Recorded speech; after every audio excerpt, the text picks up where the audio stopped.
I'm going to tell you the whole truth about buyer representation agreements, the good, the bad, and the ugly. This video is going to make it super easy for you to decide whether you should sign one or not.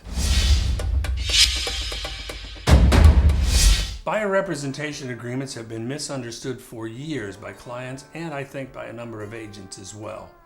In this video, I'm going to tell you what it is, what it does, do you need to sign one, why do so many people hate them, why does it seem like agents push them on you, and finally, most important, how you can use it to your best advantage if you want to.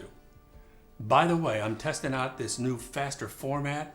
If you like it or if you don't, would you please leave a comment so I can learn? First, what it is. A buyer representation agreement is nothing more than a formal agreement creating agency between a buyer and a real estate agent. That means that the agent acts in the best interest of the client, period, that's it. That's what a buyer's representation agreement is. Here's what it does. It lays out the duties and the obligations of both parties. For example, the buyer needs to be fully transparent about their finances and help the lender put a loan together for them. They have to help with that. An agent, on the other hand, is going to start searching for properties, set up showings, do the contract work, that kind of thing.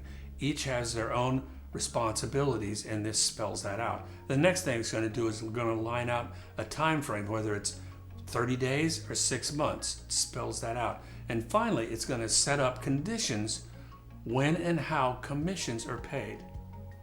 Here's what I want you to understand. There's an unaltered buyer's representation agreement, and there's altered buyer's representation agreement. We'll come back to that. Next, do you need to sign one?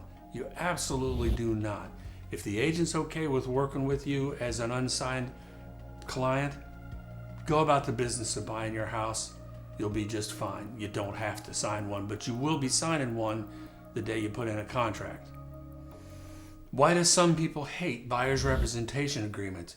Because they signed it without changing it to their benefit. Here's what I mean.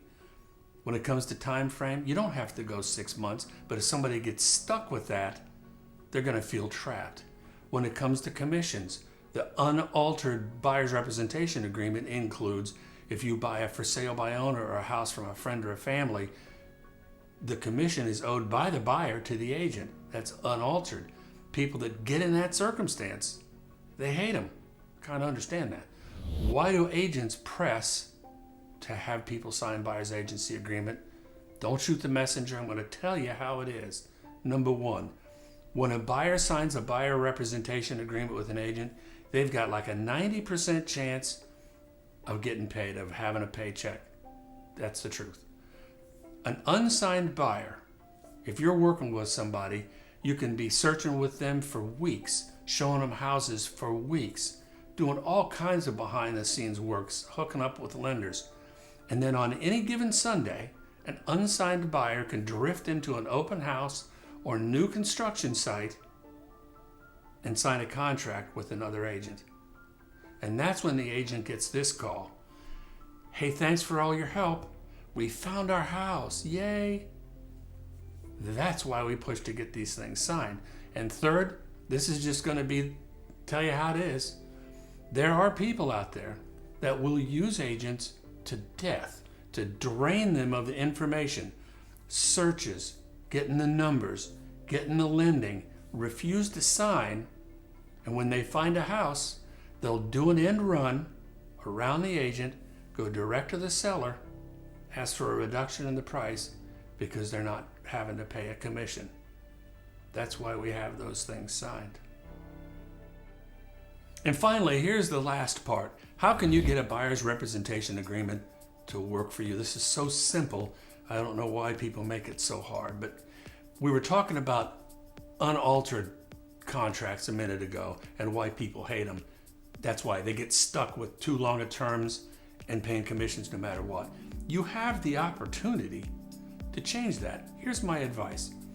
Instead of having a 6-month contract with somebody, do 30 days. If the first 30 days went well, do another 30 days and keep doing that till you find your house. When it comes to commissions, don't agree to everything. Say, look, you deserve the commission on MLS properties, things like that. But if a for sale by owner comes up that I really like, we may have to work out something differently. And if I get offered a house from one of my friends or family members, I don't know that I'd be comfortable paying a commission for that. So we're gonna have to write something in there that says those are excluded. You have a lot of power in this, but somebody needed to tell you that you've got that ability. Simple as that. Buyer's agency agreement, nothing to be afraid of. Write it the way that works best for you. Be sure to watch my video, how to win multiple offers, cracking the code. If you like this video, subscribe to my channel, hit the bell so you don't miss anything. Please let me know if you like this fast format, will you, in the comments below. I appreciate it. Talk to you soon.